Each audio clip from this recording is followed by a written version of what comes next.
విజ్ఞానమై ఆనందమై కోశాలన్నీ వాళ్ళకి ఉచ్చేతితం కలిగి వాళ్ళంతా ఒక్కసారిగా అమ్మవారి యొక్క అనుగ్రహంతో జ్ఞానవంతులైనారు. జై శ్రీ వాసవి మాతాకి.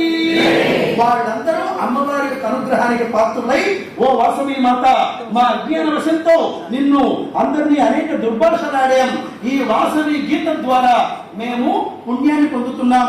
ఓ వాసవి, మాదొక చిన్న కోరిక, మా 21 గోత్రాల వారిని కూడా అగ్నిగుండానికి అనుమతించమ్మా అని ఆ పెళ్లికల గోత్రం 21 కుటుంబాలు అమ్మవారిని వేడుకున్నారు. వెంటనే వాసవి మాత అంటుంది, ఓ యొక్క బంధువులారా, నేను 3 రోజుల క్రితమే చెప్పినట్టుగా ఒక్క గోత్రానికి ఒక్క దంపతులే గుండ ప్రవేశం చేయాలని నేను ఆనాడే అన్నాను. ఇలా ఒక్కొక్క గోత్రానికి ఒక్కొక్క దంపతులు మాత్రమే ఇక్కడికి వచ్చి నిలుచున్నారు. మన గోత్రం తరపుగా నా తల్లి తండ్రి అయిన కుసుమశ్రీ కుసుమాంబ దంపతులు అగ్నిగుండ ప్రవేశం చేస్తున్నారు. నేను మీ అందరికీ అగ్నిగుండానికి అనుమతిస్తే మనకొక న్యాయం, ఇతరులకొక న్యాయం అవుతుంది కనుక నేను మిమ్మల్ని అగ్నిగుండానికి అనుమతించను అన్నది.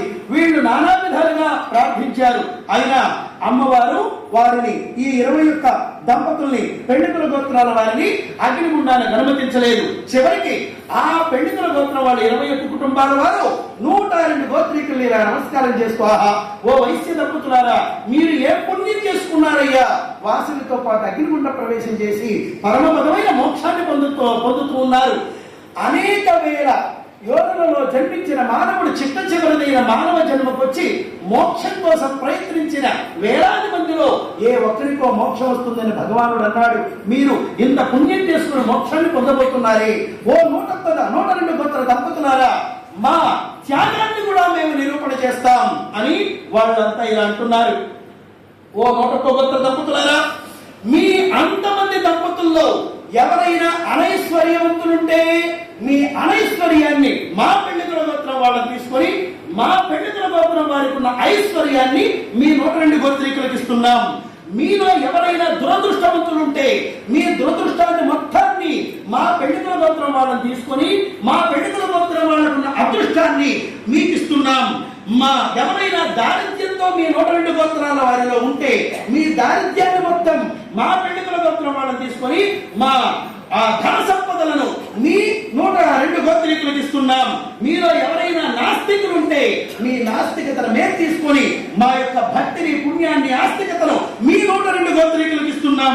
మీలో ఎవరైనా అనారోగ్యవంతులు ఉంటే మీ అనారోగ్యాన్ని మేము తీసుకుని మా ఆరోగ్యాన్ని అంతా మీకే ఇస్తున్నాం.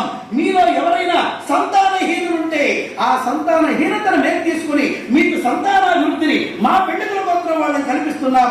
ఇదే మీ 102 గోత్రీకులకు ఇచ్చే మా పెళ్లికుల గోత్రం వారి త్యాగం అంటూ ఆ పెళ్లికుల గోత్రం వాళ్ళు విశేషంగా 102 గోత్రాల వాళ్ళకి వాళ్ళ ఐశ్వర్యాన్ని, అదృష్టాన్ని, ధనాన్ని, ఆరోగ్యాన్ని, అన్ని సంపదలను సూర్య చంద్రాదులు ఉన్నంత కాలం మీకే ఉండుగాక అని ఆశీర్వదించిన కారణంగా వెంటనే ఆ వాసవి మాత 102 గోత్రీకులు కూడా ఓ త్యాగధనులారా, ఓ పెళ్లికుల ప్రభాత గోత్ర మహాభక్తులారా, ఎంతటి త్యాగంతో మీరు ఇన్ని ఆశీర్వచనాలు ఇచ్చారు. ఈ రోజు నుంచి మీకు కూడా మేము ఒక వరం ఇస్తున్నాం. వాసవి మాత దేవాలయంలో జరిగే పూజా కైంకర్యాలు, అభిషేక మొదలైన కార్యక్రమాలు, ప్రసాద వినియోగ విశేషాల్లో ముఖ్యంగా వాసవి జయంతి, దసరా, విజయదశమి, మరి అదే ప్రకారంగా ఆత్మార్పణ మొదలైన పండుగల్లో ప్రథమ తాంబూలం, ప్రథమ కంకణం, ప్రథమ ప్రసాదం మీ పెళ్లికుల గోత్రం వాళ్ళకి ఇచ్చిన అనంతరమే మీ పెళ్లి